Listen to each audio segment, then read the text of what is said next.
Determination and all sincerity. তাই কথা বলে কষ্ট করলে কৃষ্ণ মিলবে, আরাম করে কৃষ্ণ মিলবে না। হরে কৃষ্ণ হরি বল, আমার জব হয়ে গেছে গিয়ে আমি মঙ্গলাচরণ করি, ব্যাস ছুটি, না না, কষ্ট করে এটা প্র্যাকটিসের ব্যাপার। আমাদের আগ্রহের সঙ্গে করলে তখন রুচি আসবে।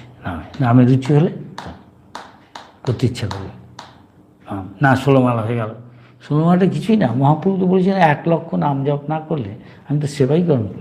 প্রভুপাদ কৃপা করে বা তার আচার্যরা স্থান কাল পাত্র বিচার করে কোথাকার কি তার কি ব্যাকগ্রাউন্ড পড়ছে এই 16 মালা বলতে বলে।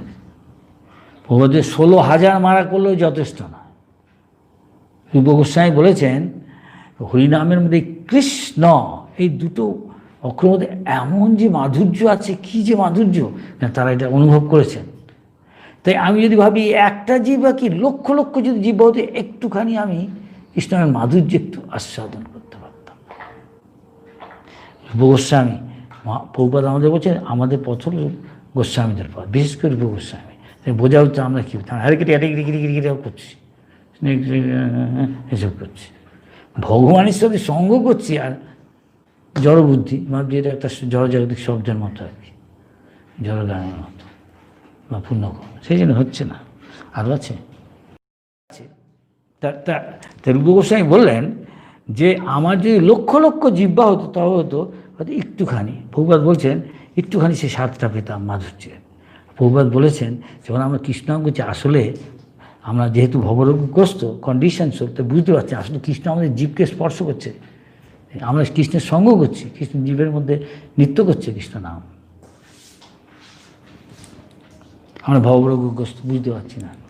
যে জন্ডিস হয়েছে তাকে তো ওষুধ হলো আচ্ছা রক ক্যান্ডি বা মিষ্টি, কিন্তু মিষ্টি খেয়ে দিলে সে মিষ্টির স্বাদ পাচ্ছে না।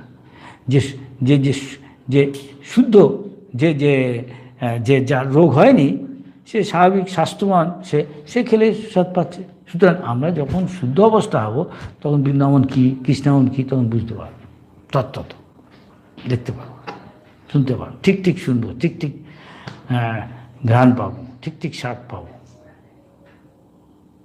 এখন আমরা অশুদ্ধ আছি, আচ্ছা ভগবানের শুদ্ধতা করব, শুনতে শুনতে শূন্যতাম শব্দ প্রতিদিন শুনতে হবে। তখন কী হচ্ছে তেষাম সতত মানে 24 ঘন্টা যুক্ত আনাম কৃষ্ণ ভাবনায় যে যুক্ত 24 ঘন্টা ভজতাম প্রীতিগুরুকাম প্রীতির সঙ্গে করতে, হ্যাঁ আমি তাদের বুদ্ধি যোগ দিই। তারপরে বলছে তেষাম এবানুকম প্রার্থন, ভগবান কাকে দয়া করে তাকে। অহং অজ্ঞান, যেমন তার যে অজ্ঞান আছে হৃদয়ে সেটা তিনি অন্ধকার শুভ অজ্ঞানকে দূর করে দীপের আলোকে দূর করে দিব্য জ্ঞান দেন। আমি বডি না, আমি স্পিরিচুয়াল, সে অনুভব করতে পারে। তার আচার আচরণে বোঝা যায়। এইসব শুধু বই পড়লাম আমি বলে দিলাম, তাদের যে কেউ পারতে পারে।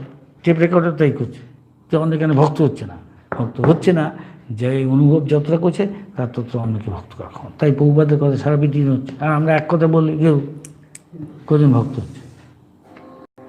পুরো বইটা না পড়লে প্রভুপাদ বলছে যদি একটা অধ্যায় পড়ে, একটা অধ্যায় না পড়ে একটা পৃষ্ঠা পড়ে, একটা পৃষ্ঠা পড়ে একটা লাইন, এমনকি একটা শব্দ যদি পড়ে তাতেও তার জীবন পরিবর্তন হবে। ভাগবত বিষয় জনতাকে বিপ্লব, একটা পৃথিবীতে একটা ধর্ম বিপ্লব নিয়ে আসবে এই শ্রীমদ্ ভাগবতের কথা। সে বলছে শূন্যতাম সকথা কৃষ্ণের কথা কি ভগবদ্গীতা শ্রীমদ্ ভাগবত এগুলি শুনতে হবে মহাভাগবতের কাছ থেকে, প্রভুপাদের কাছ থেকে। তার যারা প্রভুপাদের ট্রেনিং হয়েছে, তিনি না থাকলে তার টেপ শুনে আর তার যার থেকে যারা ট্রেনিং পেয়েছেন তার দ্বারা শুনতে হবে। এই জন্য